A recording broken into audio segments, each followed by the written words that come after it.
Hello दोस्तों, स्वागत है आपका हमारे इस यूट्यूब चैनल पे जिसका नाम है ऑफलाइन गुरुजी। दोस्तों, यदि आप मेरे चैनल पर पहली बार आए हैं तो मेरे चैनल को सब्सक्राइब कर लीजिएगा, मेरे वीडियोज़ को अधिक से अधिक लाइक कर दीजिएगा और अधिक से अधिक दोस्तों के बीच में अपने शेयर कर दीजिएगा। दोस्तों, यही मेरी आपसे छोटी सी आशा रहती है कि आप मेरे लिए इतना तो ज़रूर करेंगे। चलिए दोस्तों, कैसे हैं आप सभी? उम्मीद करते हैं आप सभी अच्छे होंगे, घर पे होंगे, कोरोना से बच के रह रहे होंगे, समय आने पे अपना वैक्सीन लगवा रहे होंगे और भारत के प्रति एक महत्वपूर्ण योगदान दे रहे होंगे कोरोना के केस को कम करने में। ठीक है दोस्त, जल्दी से जल्दी वैक्सीन लगवा लीजिए, अपने घर वालों को भी लगवाइए और कोई भी निगेटिव में बताइए कि भाई ये वैक्सीन लगवा लोगे तो आपको ये घाटा हो जाएगा, गर्मी होगी, तबीयत खराब, कुछ नहीं। आप बोलिए कि आप जल्दी से जल्दी जाकर वैक्सीन लगवाइए, इसी में सबकी भलाई है। तो चलिए दोस्तों, और कैसे हैं आप सभी? आपको मोटिवेट करने के लिए एक शायरी है जिसे आपने सुना होगा। मंजिल तो मिल ही जाएगी, मंजिल तो मिल ही जाएगी, ढूंढते ही सही, पर गुनहगार तो वो हैं जो घर से बाहर निकले ही नहीं। ठीक है दोस्त, तो मेहनत करिए, जरूर सक्सेस होंगे। माँ बाप का नाम रोशन करिए, यही मेरी भगवान से प्रार्थना रहेगी। ठीक है, चलिए दोस्तों, आज का ये जो पहला प्रश्न है, आज इसको देखते हैं। ध्वनि की गति धीमी होती है। अब ध्वनि की गति धीमी कहाँ होती है? तो सबसे पहले मैं आपको बताना चाहूँगा कि सॉलिड में जो है, यानी कि ठोस, उसमें जो ध्वनि की गति होती है सबसे ज़्यादा होती है। उसके बाद जो है उससे कम होती है लिक्विड में, और उससे कम होती है गैस में। ठीक है, यानी द्रव में सबसे ज़्यादा ठोस में होगी, ठोस के बाद द्रव में होगी, और द्रव के बाद सबसे कम किस में होगी? गैस में होगी। तो दोस्तों, अब यहाँ पे आप देखेंगे ऑप्शन, तो आप पाएंगे कि भाई लोहा में तो सबसे ज़्यादा होता है, लेकिन आपसे पूछा है ध्वनि की गति धीमी कहाँ होती है, तो लोहा छोड़ दीजिए। जल में, वहाँ भी नहीं होगा। ठीक है, हवा में बचा और हाइड्रोजन में, तो अब हवा में होता है। क्यों? क्योंकि हवा में कई सारे गैस का मिश्रण होते हैं, है ना। अब प्रश्न उठता है कि ऐसा होता क्यों है, या ठोस में आवाज़ ज़्यादा क्यों होता है, फिर जल में कम क्यों, गैस में कम क्यों? देखिए, ठोस क्या होता है कि छोटे छोटे, बहुत छोटे छोटे पार्टिकल से मिलकर बना होता है, और उसके जो पार्टिकल होते हैं बहुत क्या होते हैं, क्लोज्ड होते हैं, एकदम बहुत सटे सटे होते हैं। उसके पार्टिकल क्या होते हैं, बहुत सटे सटे होते हैं। लेकिन लिक्विड में क्या होता है कि थोड़े से दूरी दूरी पे रहते हैं, दूरी दूरी पे रहते हैं। उसके जो छोटे छोटे अणु है वो क्या होते हैं, दूरी दूरी पे रहते हैं। तो इस वजह से जो है इसमें आवाज़ ज़्यादा होती है, इसमें आवाज़ थोड़ी कम आती है। और गैस के पार्टिकल तो भाई बहुत दूर दूर होते हैं, बहुत दूर दूर, है ना। तो इस वजह से गैस में क्या होता है, आवाज़ सबसे धीमी होती है। उम्मीद करते हैं दोस्तों आप ये मेरी बात को समझ रहे होंगे। ठीक है, तो इस प्रश्न का जो उत्तर है कि ध्वनि की गति धीमी होती है, कहाँ पे होती है, तो आप बताइएगा सर हवा में होती है। ठीक है दोस्त, तो दोस्तों मनुष्य की खोपड़ी में कुल कितनी हड्डियाँ होती है? तो दोस्तों, यदि मनुष्य की खोपड़ी में हड्डियों की बात किया जाए, तो अभी क्या होता है कि खोपड़ी में देखा जाए दोस्त, जैसे देखिए ये आपका चेहरा है, मान लीजिए ये चेहरा है। चेहरा पे ये क्या होगी, आँख होगी, ऐसे। यहाँ पे नाक होगी, यहाँ पे मुंह होगा। तो अगर सामने फेस की बात किया जाए, सामने फेस पे आपकी कितनी हड्डी होगी? 14 हड्डी। ठीक है, अब बच गया खोपड़ी। खोपड़ी में आपकी 8 हड्डी होती है। ये पूछा ना, मैंने कि खोपड़ी में कुल हड्डी कितनी होती है, तो 8 मारिएगा। फिर 6 हड्डी आपके कान में होती है और 1 हड्डी आपके गले में होती है। तो यदि आपसे पूछा जाए कि आपके पूरे सिर में, सिर मतलब गर्दन से ऊपर, कितनी हड्डियाँ होती है, तो आप बताओगे सर 14 और 8 कितना हो गया? 22। 22 6 28, 28 और 1 29, कुल मिला के 29 हड्डी होती है। ठीक है दोस्त, उम्मीद करते हैं आपको समझ में आया होगा। अब दोस्त बात आती है कि कान में कितनी हड्डी होती है, तो अगर दोनों कान का मिलाकर देखा जाए तो 6 हड्डी होती है। 3 हड्डी लेफ्ट वाले में और 3 हड्डी राइट वाले कान में होती हैं। ठीक है, तो अब आप देखेंगे तो एक हड्डी का नाम होता है मेलियस। ठीक है, इसमें भी मेलियस होता है, इसमें इंकस होता है, तो इसमें भी इंकस होता है, इसमें स्टेपिज होता है, तो इसमें भी स्टेपिज होता है। ठीक है दोस्त, उम्मीद करते हैं आपको समझ में आ रहा होगा। चलिए फिर अगले प्रश्न पे चलते हैं दोस्तों। अभी इसमें आते हैं, प्रकाश संश्लेषण होता है। भाई प्रकाश संश्लेषण कब होता है? तो देखेंगे प्रकाश संश्लेषण दिन में होता है। भाई केवल दिन में ही तो होगा। अब कैसे होता है? 6 CO2 ले लिए, ठीक है, और 6 H2O ले लिए। और सूर्य का प्रकाश जब ये पाता है तो ये अपने लिए भोजन बनाता है जिसको हम कार्बोहाइड्रेट कहते हैं, C6H12O6। और फिर क्या बनाता है? 6 ऑक्सीजन बनाता है। उम्मीद करते हैं दोस्तों आपको यहाँ तक समझ में आ रहा होगा, ठीक है। तो सनलाइट के प्रेजेंस में क्या करता है? पर्यावरण से कार्बन डाइऑक्साइड ले लेता है, पर्यावरण से पानी ले लेता है ना। पर्यावरण से क्या ले लेता है? पानी ले लेता है। और सूर्य का प्रकाश पा करके भी क्या करता है? कार्बोहाइड्रेट बनाता है और ऑक्सीजन गैस छोड़ता है। इसीलिए कहा जाता है कि अधिक से अधिक पेड़ लगाया करिए जिससे क्या हो, हमारा पर्यावरण शुद्ध हो, ठीक है दोस्त। चलिए फिर अगले प्रश्न पर चलते हैं। जीव विकास को सर्वप्रथम किसने समझाया था? भाई जीव विकास को सर्वप्रथम किसने समझाया था? लैमार्क ने समझाया था, ठीक है। चार्ल्स डार्विन ने क्या दिया था? ओरिजिन ऑफ स्पीसीज नाम की किताब दी थी। ओरिजिन ऑफ स्पीसीज, ठीक है, इस नाम की किताब भी थी। दोस्त न्यूटन के बारे में क्या जानते हैं? न्यूटन को हम जनरली फादर ऑफ फिजिक्स कहा जाता है। फादर ऑफ फिजिक्स यानी फिजिक्स के पितामह या फिजिक्स के जनक या भौतिक विज्ञान के जनक किसे कहा जाता है? तो आप बताओगे कि न्यूटन कहा जाता है। या फादर ऑफ ओल्ड फिजिक्स, तब आप बताओ सर ये तो न्यूटन है। लेकिन अगर आपसे पूछा जाए कि father of modern physics, father of modern physics, ठीक है, तो फादर ऑफ मॉडर्न फिजिक्स का जो लेखक जो जनक कहा जाता है वो आइंस्टीन को कहा जाता है, ठीक है दोस्त। तो इम्पॉर्टेंट क्वेश्चन, अगर आपसे पूछे कि प्राचीन भौतिक विज्ञान के जनक किसे कहा जाता है, तो आप बताओगे कि न्यूटन को कहा जाता है। लेकिन आधुनिक भौतिक विज्ञान का पितामह किसे कहा जाता है? तो आप बताओगे सर आइंस्टीन को कहा जाता है, ठीक है। उम्मीद करते हैं दोस्तों आपको यहाँ तक अच्छे से समझ में आएगा। तो इस प्रश्न का जो उत्तर था वो क्या था? लैमार्क, ठीक है दोस्त। उम्मीद करते हैं अच्छे से समझ में। 80% से अधिक सेल में पाया जाने वाला पदार्थ किया जाए, इसी बात है भाई। 80% से ज़्यादा अगर उसमें कुछ पाया जाता है, अगर आप देखोगे सेल, सेल मतलब क्या होता है? कोशिका। तो कोशिका में सबसे ज़्यादा आपको क्या मिलेगा? जल मिलेगा, ठीक है। 80% से अधिक तक आपको क्या मिल जाएगा? जल मिलेगा, ठीक है। प्रोड्यूसर गैस किसे कहते हैं? भाई प्रोड्यूसर गैस किसे कहते हैं? प्रोड्यूसर गैस हम कहते हैं कार्बन मोनोऑक्साइड और प्लस नाइट्रोजन, इसको कहा था प्रोड्यूसर गैस। और कार्बन मोनोऑक्साइड प्लस हाइड्रोजन अगर मिल जाए तो इसको हम क्या कहते हैं? जल गैस कहते हैं, ठीक है दोस्त। मीथेन, मीथेन को भाई CH4 लिखते हैं। ये है क्या? इसको हम मार्क्स गैस कहते हैं, इसको हम प्राकृतिक गैस भी कहते हैं, ठीक है। फिर इसको जो है ये क्या होता है? ये हमारा जो मीथेन है वो हमारा क्या है? गोबर गैस का मुख्य घटक है, गोबर गैस का मुख्य घटक है, सॉरी, गोबर गैस का क्या है? मुख्य घटक होता है, ठीक है। अब CO2 तो सबको पता है भाई, CO2 कार्बन डाइऑक्साइड को कहा जाता है।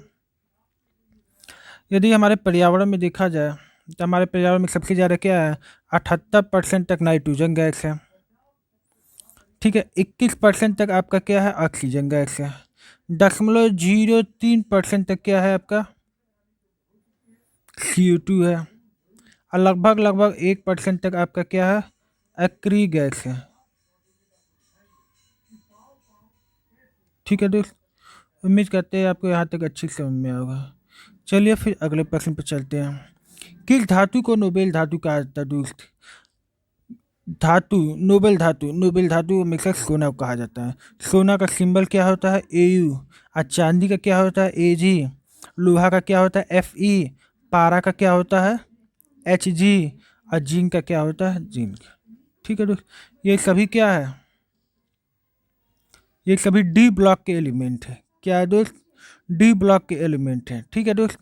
अगर आपसे पूछा जाए नहीं नोबेल गैस का नाम बताओ, भाई नोबेल गैस, हम नोबेल गैस के बारे में जानना चाहते हैं। नोबेल गैस, तो दोस्त नोबेल गैस में जब आप आधुनिक आवर्त सारणी खोलोगे जिसको मोजले ने बनाया था, उसमें जब आप देखोगे तो आपको लास्ट में 18वें ग्रुप में आपको हीलियम मिलेगा, उसके नीचे नियॉन मिलेगा, उसके नीचे आर्गन मिलेगा, उसके नीचे क्रिप्टॉन मिलेगा, उसके नीचे जीनॉन मिलेगा, उसके नीचे रेडॉन मिलेगा। ये सभी जो है ये आपके क्या है? नोबेल गैस हैं, ठीक है।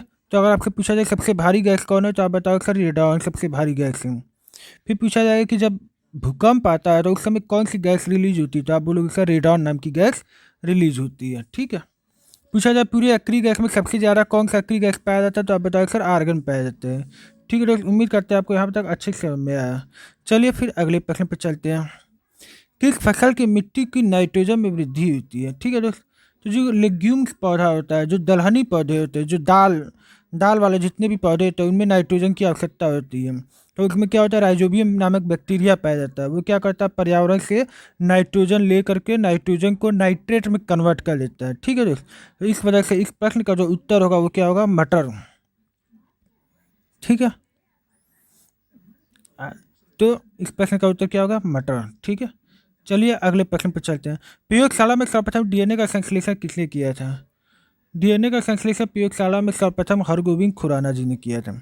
वही हरगोविंद खुराना जिनको चिकित्सा के क्षेत्र में नोबेल पुरस्कार दिया गया था। ठीक है दोस्त।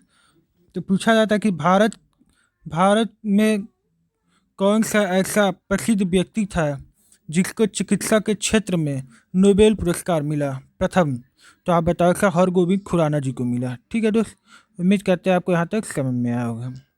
चलिए फिर अगले प्रश्न पर चलते हैं।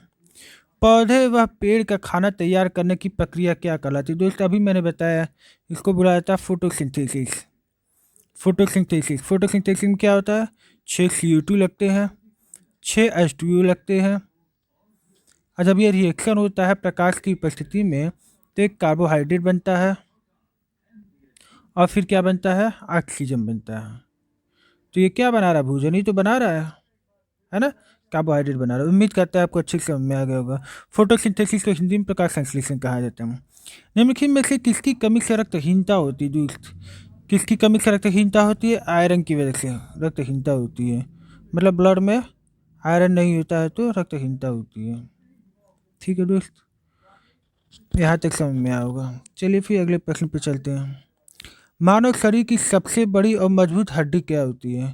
दोस्त अगर सबसे बड़ी हड्डी का नाम बोला जाए शरीर की तो वो फीमर होती है, लेकिन अगर सबसे मजबूत हड्डी का बोला जाए तो वो जबड़े की हड्डी होती है। जबड़े की हड्डी। शरीर का सबसे मजबूत भाग, तो जो दांत होता है, दांत के ऊपर जो इनेमिल होता है वो सबसे मजबूत पदार्थ होता है। ठीक है। फिर पूछा जाए कि नहीं पूरे शरीर की सबसे छोटी हड्डी का नाम बताओ। तो अभी जस्ट मैंने बताया जो पीछे कान में होता है स्टेपिस नाम की हड्डी, वो पूरे शरीर की सबसे छोटी हड्डी हुआ करती है। ठीक है दोस्त, उम्मीद करते हैं आपको अच्छे समझ में आया होगा। चलिए फिर अगले प्रश्न पर चलते हैं। विकास का मुख्य कारक क्या है। भाई विकास का मुख्य कारक तो प्राकृतिक वर्ण है ना, नेचुरल, नेचर। चलिए फिर अगले प्रश्न पर चलते हैं। संसार का सबसे बड़ा पुष्प क्या है। भाई संसार का सबसे बड़ा पुष्प जो है वो रेफ्लेशिया है। रेफ्लेशिया बहुत बड़ा फूल होता है और यह कहते हैं कि यह फूल जो है 12 साल में एक बार निकलता है और उसको इतना कहते हैं कि बहुत गंदा स्मेल देता है। ऐसा लगता है जैसे कोई मरा हुआ जीव है, जैसे मरा हुआ जीव महकता है ना, वैसे ही रेफ्लेशिया भी महकता है। ठीक है दोस्त, उम्मीद करते हैं यहाँ तक आपको समझ में आया। इस प्रश्न का उत्तर रेफ्लेशिया है। सर्वव्यापी रक्तदाता ग्रुप क्या नाम क्या है। दोस्तों अगर रक्तदाता की बात करें, सर्वव्यापी रक्तदाता, तब तो आपका ओ हुआ। लेकिन अगर सर्वव्यापी रक्तग्राही, मतलब एक होता है सर्वदाता, एक होता है सर्वग्राही, एक होता है यूनिवर्सल डोनर, एक होता है यूनिवर्सल एक्सेप्टर। तो यूनिवर्सल डोनर जो होता है वो ओ होता है, यानी सर्वव्यापी रक्तदाता। अब यूनिवर्सल एक्सेप्टर या सर्वग्राही सर्वग्राही अगर बोला जाए तो वो ए बी होता है। ए बी में भी कौन सा, ए बी पॉजिटिव। और सर्वव्यापी रक्तदाता में भी कौन सा, ओ निगेटिव। ठीक है दोस्त, उम्मीद करते हैं आप लोग आपको समझ में आएगा। एग्जाम में टफ बनाएगा तो ओ माइनस दे देगा, ए बी प्लस दे देगा, ओ प्लस भी दे देगा। ठीक है, और इस तरह से 4 ऑप्शन देगा, तो जो पूछेगा वो आपको मानना पड़ेगा। अगर आपके पूछा जाए सर्वव्यापी रक्तदाता तो आप बताओगे ओ माइनस, और सर्वव्यापी सर्वग्राही तो आप बोलोगे ए बी प्लस। ठीक है दोस्त, समझ में आया होगा आपको। सबसे लंबा जीवित वृक्ष का नाम क्या है, यूकेलिप्टस। यूकेलिप्टस को पानी का राक्षस कहा जाता है क्योंकि ये पानी खूब पीता है। ठीक है दोस्त, लौह अयस्क प्रकृति में किस अवस्था में पाया जाता है दोस्त? ये जो है जो अगर देखोगे तो ये आपको ऑक्साइड फार्म में मिल जाएगा, Fe2O3 फार्म में मिल जाएंगे। ठीक है, ऐसा में मिलते हैं। चलिए फिर अगले प्रश्न पे चलते हैं। जीवन के लिए सबसे विषैली गैस कौन सी भाई? कार्बन मोनोऑक्साइड है, कार्बन मोनोऑक्साइड। कार्बन, सॉरी दोस्त यहाँ पे तो गलती हो गया। अगर अगर ये चार ऑप्शन में देखा जाए तो भाई CO2 होगा इसका। ठीक है, अगर चार ऑप्शन में देखा जाए तो CO2 होगा। बेकिंग सोडा का सही सूत्र क्या है? दोस्तों बेकिंग सोडा का सही सूत्र यही है जिसमें भी हाइड्रोजन हो। देखिए, सोडियम बाइकार्बोनेट, इसको बोला जाता है बेकिंग सोडा। धावन सोडा बोला जाता है Na2CO3 को। NaOH को सोडियम हाइड्रोक्साइड बोलते हैं। ये सॉरी, ये गलती हो गया, यहाँ पे NaCK नहीं होगा, यहाँ पे NaCl होगा। ठीक है दोस्त, NaCl का मतलब क्या होता है? साधारण नमक। साधारण नमक का केमिकल फार्मूला होता है NaCl। ठीक है दोस्त, उम्मीद करते हैं आपको यहाँ तक समझ में आया होगा। दोस्तों धावन सोडा का फार्मूला एक्चुअल में ये होता नहीं है, होता तो Na2CO3 साथ में 10H2O भी होता है। ठीक है, एग्जाम में अगर ये को आएगा तो ये मारिएगा, ये नहीं है ये दिया है तो ये मारिएगा। धावन सोडा का पूछेगा तो, बेकिंग सोडा पूछेगा तो सोडियम बाइकार्बोनेट मारिएगा। ठीक है, NaCO3। उम्मीद करते हैं दोस्तों आपको अच्छे से समझ में आया होगा। चलिए फिर अगले प्रश्न पे चलते हैं। कार्बन की संयोजकता अपने कार्बनिक यौगिकों में होती है। दोस्तों आटोमिक शेल में देखा जाए कितना इलेक्ट्रॉन होता है, वही उसकी क्या होती है? संयोजकता कहलाती है। तो कार्बन की कितनी होती है? 6। अगर मैं इसका इलेक्ट्रॉनिक कॉन्फिगरेंस करूँ तो ये क्या होगा? 2 और 4। ये आटोमिक शेल में कितने? 4 इलेक्ट्रॉन है, इसका मतलब वो 4 इलेक्ट्रॉन अपना शेयरिंग कर सकता है। तो इस वजह से कार्बन की जो संयोजकता होती है वो क्या होती है दोस्त? 4 होती है। ठीक है दोस्त, उम्मीद करते हैं यहाँ तक भी समझ में आया होगा। मनुष्य के जीवन काल में कितनी बार दो बार दांत निकलते हैं दोस्त? 20। मनुष्य के 20 दांत जो है जीवन में 2 बार जरूर विकसित होते हैं। ठीक है, जिसको दूध के दांत कहा जाता है। अगर कुल दांत पूछा जाए तो 32 दांत होते हैं। ठीक है, चलिए फिर अगले चलते हैं। पुरुष जिन संगठन होता है दोस्त, आपको पता है कि यहाँ कोई मेल है, यहाँ कोई फीमेल है। मेल में क्या होता है? XY नाम का जिंक संगठन होता है, और फीमेल में क्या होता है? XX नाम का जिंक संगठन होता है। अगर मेल का X और फीमेल का X मिल के कुछ ऐसे बना ले XX, तो जाहिर सी बात है यहाँ पे क्या पैदा होगी? लड़की की पैदा होने की संभावना है। लड़की ही पैदा होगी, संभावना नहीं है, यहाँ पे लड़की ही पैदा होगी। लेकिन अगर इसका Y मिला और इसका X मिला, यानी XY बना, तब तो यहाँ पे लड़के होने की संभावना है।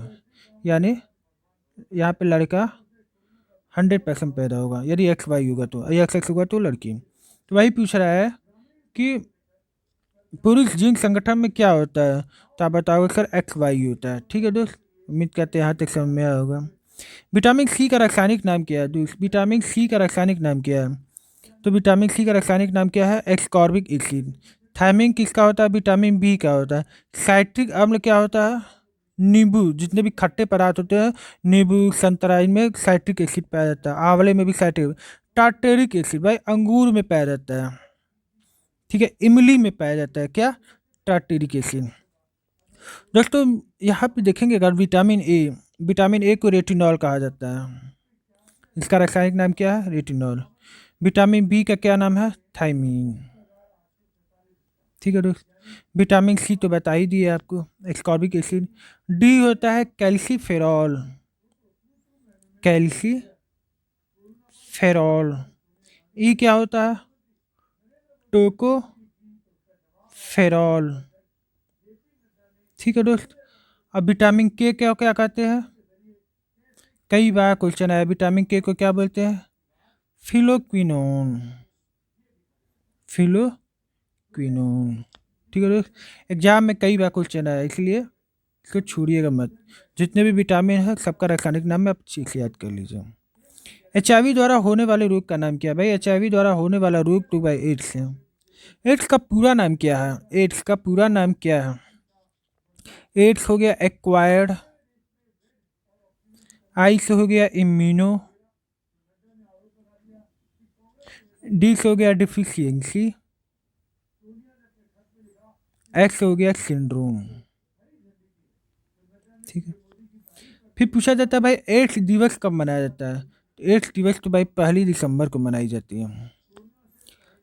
HIV द्वारा, अब HIV है क्या? HIV एक वायरस है। इसका पूरा नाम है ह्यूमन इम्यूनो वायरस। ठीक है, ये वायरस से होने वाला रोग है। कौन? HIV। ठीक है, तो इस वजह से इस प्रश्न का उत्तर क्या होगा? एड्स हो जाएगा। ठीक है दोस्त, उम्मीद करते हैं यहाँ तक अच्छे समझ में आया। डॉल्फिन वर्गीकृत किया जाता है। भाई डॉल्फिन को आप ज़्यादातर लोग मत्स्य में मारेंगे, लेकिन मत्स्य मत मारिएगा, क्योंकि उसके पास स्तन होता है। तो इस वजह से इस प्रश्न का उत्तर क्या होगा? स्तनी में आएगा। ठीक है दोस्त, चलिए अगले प्रश्न चलो। मनुष्य की खोपड़ी में कितनी हड्डियाँ होती है? अभी जैसे मैंने पीछे बताया कि मनुष्य की खोपड़ी में कुल कितनी हड्डी होती है? 8 हड्डी होती है। खाना पकाने वाले सोडे का रासायनिक नाम क्या है भाई? खाना पकाने वाले सोडे का रासायनिक नाम सोडियम बाइकार्बोनेट है। ठीक है, उम्मीद करते हैं यहाँ तक समझ में आ गया होगा। रबर को कड़ा करने के लिए क्या पदार्थ मिलाया जाता है? भाई रबर को कड़ा करने के लिए सल्फर मिलाया जाता है। ठीक है, जिसको हम वल्कनीकरण कहते हैं। क्या कहते हैं? वल्कनीकरण। अंग्रेजी में बोला जाए तो वल्केनाइजेशन बोला जाता है, वल्केनाइजेशन। ठीक है, दोस्त समझ में आया होगा। चलिए अगले प्रश्न पर चलते हैं। मानव शरीर में सबसे प्रचुर मात्रा में क्या पाई जाती है? भाई ऑक्सीजन पाई जाती है, सिंपल सी बात है। मनुष्य के शरीर में सबसे ज़्यादा गैस कौन सी पाई जाती है? तत्व ऑक्सीजन पाई जाती है। कौन सा विटामिन वसा में घुलनशील है? कीड़ा। विटामिन के, vitamin E, vitamin D, vitamin A, ये चारों क्या है? वसा में घुलनशील विटामिन है। और जल में घुलनशील विटामिन कौन है? बी व सी। ठीक है, चलिए यहाँ तक भी समझ में आ गया। पौधे का मुख्य प्रकाश संश्लेषण अंग है भाई, पौधे का मुख्य प्रकाश संश्लेषण अंग है पत्ती। ठीक है, समुद्र के पानी में सबसे अधिक क्या पाया जाता है? भाई समुद्र के पानी में सबसे अधिक सोडियम क्लोराइड पाया जाता है, यानी NaCl। ऐसा कहा जाता है कि अगर आप समुद्र का 1000 लीटर पानी लाओगे तो आपको कम से कम 350 ग्राम तक आपको नमक मिलेगा। अगर आप उसमें से नमक निकालना चाहोगे आसवन विधि द्वारा तो आपको 350 ग्राम जो है नमक मिलेगा। ठीक है, इसीलिए कहते हैं समुद्र का पानी बहुत खारा होता है। मनुष्य के शरीर का तापमान कितना होता है? दोस्तों अगर मनुष्य के शरीर का तापमान देखा जाए तो 98.4 डिग्री होता है। अगर पूछा जाए कि नहीं आप मनुष्य के शरीर का तापमान डिग्री सेंटीग्रेड में बताइए तो आप बताओगे 37 डिग्री सेंटीग्रेड होता है। यदि केल्विन में पूछा जाए तो केल्विन में जो जितना सेंटीग्रेड में दिया होता है उसमें आप 273 जोड़ दीजिए, 310 केल्विन। तो केल्विन में पूछे तो 310, डिग्री सेंटीग्रेड पूछे 37, और फ़ारेनहाइट पे पूछे तो 98.4 डिग्री फ़ारेनहाइट। उम्मीद करते हैं दोस्तों आपको समझ में आया। 52वां संवैधानिक संशोधन के महत्व का जो कारण है भाई, 52वां जो था वो आपका दल बदल पे कानूनी रूप था, उसके संबंधी जो 52वां संवैधानिक संशोधन किया गया था। ठीक है दोस्त, समझ में आया होगा। चलिए अगले प्रश्न पे चलते हैं। हड़प्पा किस सभ्यता से संबंध है? सुमेरियन सभ्यता, सिंधु घाटी सभ्यता, वैदिक सभ्यता, मेसोपोटामिक सभ्यता। ये जो सबको पता है कि भाई हड़प्पा जो था वो सिंधु घाटी सभ्यता से संबंधित था, जो आज के समय में पाकिस्तान में है। दिल्ली का प्रथम मुस्लिम शासक कौन था? दिल्ली का प्रथम मुस्लिम शासक कौन था? कुतुबुद्दीन ऐबक, जिसने गुलाम वंश की स्थापना की थी, जिसको ममलूक वंश भी कहा जाता है। ठीक है, अगर इस प्रश्न में देखा जाए दोस्त तो दिल्ली पे सबसे पहले राज किया कुतुबुद्दीन ऐबक। उसका लड़का आया आराम शाह, उसने राज किया, लेकिन वो अयोग्य शासक था। वो 8 महीने तक राज कर पाया, जिसके बाद इल्तुतमिश ने इसको मार करके इल्तुतमिश अपने दिल्ली की गद्दी पे बैठा। फिर इल्तुतमिश के बाद उसकी बेटी बैठी रजिया सुल्तान। ठीक है, फिर जाके आगे चल के बलबन बैठता है दिल्ली सल्तनत पे। चलिए आगे, कुतुबुद्दीन ऐबक की राजधानी क्या थी? दोस्तों कुतुबुद्दीन ऐबक की जो राजधानी थी वो वो उसने लाहौर को बनाई थी, लेकिन दिल्ली को जो है इल्तुतमिश ने अपनी राजधानी बनाई थी। ठीक है दोस्त, समझ में आया होगा। लोकसभा में भारत के राष्ट्रपति द्वारा एंग्लो इंडियन कितने मनोनीत किए जाते हैं? भाई दो, दो एंग्लो इंडियन मनोनीत करता है। राज्यसभा में 12 थे सदस्यों को क्या करता है? मनोनीत करता है। वो 12 सदस्य कहाँ से आते हैं? वो खेल से आएंगे, राज्यसभा की बात कर रहा हूँ, खेल से आएंगे, चाहे वह पत्रकारिता से आएंगे या किसी भी क्षेत्र में उत्कृष्ट कार्य किए हो, तो ऐसे लोगों को क्या करते हैं कि राज्यसभा में राष्ट्रपति क्या करते हैं? 12 सदस्यों को राज्यसभा सदस्य मनोनीत करते हैं। ठीक है दोस्त, लेकिन लोकसभा की बात किया जाए तो लोकसभा में 2 ही एंग्लो इंडियन को मनोनीत करता है राष्ट्रपति। ठीक है, चलिए गायत्री मंत्र के नाम से प्रसिद्ध मंत्र सर्वप्रथम किस ग्रंथ में मिलता है? भाई इस प्रश्न का जो उत्तर है वो तो ऋग्वेद है। ऋग्वेद में आपको देखने को मिल जाएगा गायत्री मंत्र। गायत्री मंत्र क्या है? ओम नमो भगवते ओम भूर्भुवः स्वः तत्सवितुर्वरेण्यं भर्गो देवस्य धीमहि धियो यो नः प्रचोदयात्। ये गायत्री मंत्र है जो आपको ऋग्वेद में देखने को मिल जाएगा। ठीक है। किसने दिल्ली को सल्तनत की राजधानी बनाया? अभी मैंने जस्ट पिछले प्रश्न में बताया था इल्तुतमिश। इस प्रश्न का उत्तर है। कुतुबुद्दीन ऐबक ने तो लाहौर को अपनी राजधानी बनाया था। ठीक है। चलिए अगले प्रश्न में, आयुर्वेद अर्थात जीवन का विज्ञान का उल्लेख कहाँ मिलता है आपको? अथर्ववेद में मिलता है। कहाँ मिलता है दोस्त? अथर्ववेद में मिलता है। ठीक है। भारत के सर्वोच्च न्यायालय की आधिकारिक भाषा क्या है? दोस्तों वहाँ पे जो आधिकारिक भाषा वो अंग्रेजी है। ठीक है। सुप्रीम कोर्ट की जो आधिकारिक भाषा वो अंग्रेजी है। किसने कहा था कि अभी दिल्ली दूर है? दोस्तों अभी दिल्ली दूर है ये निजामुद्दीन औलिया ने कहा था। कौन सा सबसे प्राचीन वेद है? सबसे प्राचीन वेद जो है वो ऋग्वेद है। केंद्र शासित प्रदेश दादरा और नगर हवेली की राजधानी निम्नलिखित में से कौन है नहीं थी सिलवासा। ठीक है। अब तो दमन हो गई है। निम्नलिखित में से कौन सी गुफा महाराष्ट्र में स्थित है? भाई महाराष्ट्र में अगर देखा जाए तो अजंता है और एलोरा है। ठीक है। एलोरा गुफा जो है पूरे महाराष्ट्र में है, सिर्फ एक ही राज्य में है वो। चेंजिंग इंडिया पुस्तक के लेखक कौन है? मनमोहन सिंह। मनमोहन सिंह ने चेंजिंग इंडिया किताब लिखी है। एपीजे अब्दुल कलाम की फेमस बुक का नाम था the wings of fire. The wings of fire. Shashi Tharoor का है why I am a Hindu. Why I am Hindu. ठीक है। नरेंद्र मोदी का क्या है? Exam warriors. Exam warriors. ठीक है। उम्मीद करते हैं यहाँ तक अच्छे समझ में आया।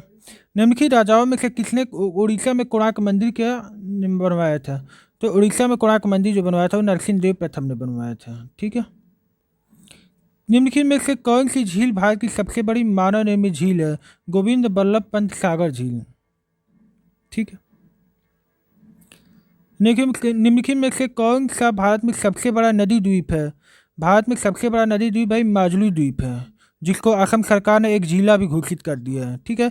ये माजुली द्वीप किस नदी से बनता है? ब्रह्मपुत्रा नदी से बनती है। ठीक है। निम्नलिखित में से जनसंख्या के मामले में भारत का पड़ोसी देश में कौन सबसे छोटा? मालदीव। मालदीव जो है वहाँ पे पॉपुलेशन बहुत कम है। निम्नलिखित में से कौन सा क्षेत्र भारत का सबसे बड़ा कोयला क्षेत्र? भाई झरिया। झरिया कहाँ पड़ता है? झारखंड में। प्रसिद्ध पुस्तक मेघदूत के लेखक कौन थे? प्रसिद्ध पुस्तक मेघदूत के लेखक थे कालिदास। कालिदास की रचित किताब का नाम क्या है? मेघदूत है। कुमार संभवम है। कुमार संभवम। अभिज्ञान शाकुंतलम है ना? ये सारी किताबें किसकी लिखी हुई है? कालिदास की लिखी हुई है। कालिदास को जो है भारत का शेक्सपियर भी कहा जाता है। भारत का शेक्सपियर भी कहा जाता है। ठीक है। अब दोस्त प्रश्न आता है कि वात्स्यायन ने क्या लिखा था? वात्स्यायन ने लिखा था कामसूत्र। एग्जाम क्वेश्चन आता है कामसूत्र की रचना किसने किताब बताओ? कि वात्स्यायन। शूद्रक ने क्या लिखा था? मृच्छ कटकम। मृच्छ कटकम। ठीक है दोस्त, उम्मीद करते हैं यहाँ तक आपको अच्छे से समझ में आया होगा। निम्नलिखित में से 15वीं लोकसभा के अध्यक्ष कौन थी? भाई 15वीं लोकसभा की जो अध्यक्ष थी वो मीरा कुमार थी। वही मीरा कुमार जो जगजीवन राम की बेटी थी। जगजीवन राम के बारे में कहा जाता है कि कैबिनेट मिनिस्ट्री सबसे ज़्यादा साल तक उन्होंने ही देखा था।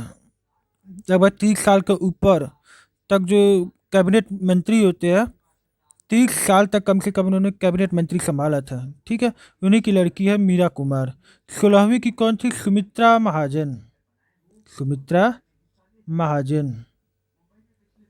और 17वीं की कौन है? ओम बिरला, जो प्रेजेंट में है वर्तमान में, ओम बिरला।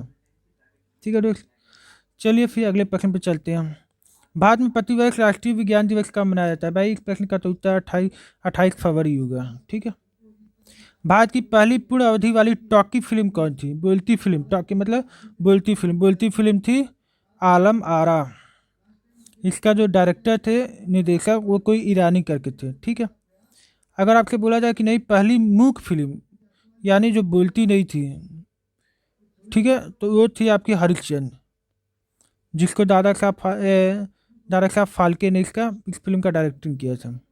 यदि आपसे पूछे कि नहीं पहली रंगीन फिल्म का नाम बताओ, तो पहली रंगीन फिल्म का नाम था किशन कन्हैया। किशन कन्हैया, ठीक है, पहली रंगीन फिल्म थी एक किशन कन्हैया। चलिए अगले प्रश्न पर चलते हैं। भारतीय संविधान के अनुच्छेद 243 भी के अनुसार 243(5) के अनुसार नगर पालिका का सदस्य बनने के लिए कितनी उम्र चाहिए भाई? 21 साल। प्रधानी लड़ना है 21 साल, बीडीसी लड़ना है 21 साल, है ना।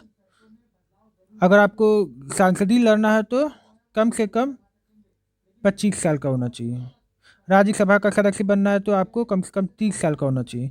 यदि आप राज्यपाल बनना चाह रहे हैं तो कम से कम 35 साल होना चाहिए एज। यदि आप राष्ट्रपति बनना चाह रहे हैं तो भी आपको कम से कम 35 साल एज होना चाहिए। ठीक है दोस्त, उम्मीद करते हैं आपको समझ में आ रहा है। विधानसभा, यदि आपको विधायक बनना है तो आपको 25 साल एज होना चाहिए। यदि आपको विधान परिषद बनना है, विधान परिषद का सदस्य बनना है, तो आपको 30 साल तक का एज होना चाहिए मिनिमम। ठीक है।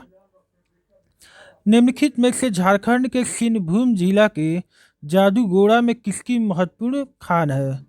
तो भाई जादूगोड़ा में अगर देखा जाए तो यूरेनियम का है। ठीक है, झारखंड में पड़ता है। निम्नलिखित में से कौन सा राज्य भारत का सबसे बड़ा जूट उत्पादक राज्य? भाई पश्चिम बंगाल। इस प्रश्न का उत्तर पश्चिम में। असहयोग आंदोलन किस वर्ष शुरू किया था? असहयोग आंदोलन 1920 में शुरू किया गया था। क्यों शुरू किया गया था? क्योंकि 1919 में 13 अप्रैल 1919 को एक तो जलियांवाला बाग हत्याकांड हुआ था। ठीक है, उसी समय खिलाफत आंदोलन चलाया जा रहा था। क्यों? क्योंकि जो कहते हैं कि तुर्की के जो क्या थे खलीफा थे, उनको अंग्रेज़ों ने जो है सहयोग करके जो है उनको हटाया गया था खलीफा पद से। इस वजह से पूरी दुनिया के मुसलमान नाराज़ हो गए थे। तो ब्रिटेन तो हमारे ऊपर राज कर रहा था उस समय, इसलिए जो है उन्होंने जम के बवाल किया था। ठीक है। एक तो रोलेक्ट एक्ट भी आया था 19 मार्च 1919 को। रोलेक्ट एक्ट आया था। रोलेक्ट एक्ट क्या था? बिना अपील, बिना दलील और बिना वकील के किसी को भी जेल में डाला जा सकता था। इस वजह से जो है एक पूरा मिला करके गांधी जी ने देखा कि भाई हिंदू मुसलमान को पास में लाने का एक अच्छा मौका है, तो गांधी जी ने जो है शुरू किया था असहयोग आंदोलन, जिसका नेतृत्व भी गांधी जी ही कर रहे थे। तो इस प्रश्न का जो उत्तर होगा 1920 होगा। किस राज्य में प्रतिवर्ष तारनेतर मेला लगाया जाता है? गुजरात। इस प्रश्न का जो उत्तर होगा तारनेतर मेला गुजरात में लगाया जाता है हर साल। ठीक है। कामाख्या मंदिर, बहुत मोस्ट इंपॉर्टेंट क्वेश्चन। कामाख्या मंदिर आपका असम में है, कई बार एग्जाम में आया है। विद्युत प्रतिरोधक का एक्सआई यूनिट क्या है? विद्युत प्रतिरोध का एक्सआई यूनिट है क्या? ओम। वोल्टेज का वोल्ट, या क्या बोलते हैं विभवांतर का वोल्ट। मोल होता है पदार्थ की मात्रा का, और एम्पियर होता है विद्युत धारा का, करंट का। ठीक है। पीडीएफ का पूरा नाम क्या है भाई? पीडीएफ का पूरा नाम है पोर्टेबल डॉक्यूमेंट फॉर्मेट। ठीक है। दिलवाड़ा का जैन मंदिर कहाँ है भाई? अरावली पर्वत होती है, अरावली पर्वत की सबसे ऊंची चोटी क्या है? गुरु शिखर। वहीं के आसपास क्या है? दिलवाड़ा का जैन मंदिर है। ठीक है। कहाँ पे है? राजस्थान में।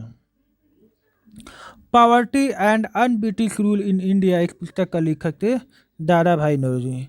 दादा भाई नौरोजी को the grand old man of India भी कहा जाता है। ठीक है, यहाँ तक समझ में आया होगा। चलिए फिर आगे चलते हैं। भारतीय संविधान के अनुसार राष्ट्रपति कितने सदस्यों को आंग्ल समुदाय से लोकसभा में मनोनीत करता है? अभी तो बताए थे 2। तो दोस्तों यही था आज का आखिरी प्रश्न। तो दोस्तों सब्सक्राइब कर लीजिएगा मेरे चैनल को, और अधिक से अधिक वीडियोज़ को शेयर कर दीजिएगा, और अधिक से अधिक अपना लाइक दे दीजिएगा। ठीक है, जिससे हमको मोटिवेशन मिलता है, हम आपके लिए और अच्छा से अच्छा कंटेंट लेके आते रहेंगे। उम्मीद करते हैं आप मेरी बातों को समझ रहे हैं। आप जितना हमें मोटिवेट करेंगे हमको उतना ही अच्छा लगेगा। चलिए फिर मिलते हैं अगले वीडियो में। तब तक के लिए नमस्कार, धन्यवाद, जय हिंद।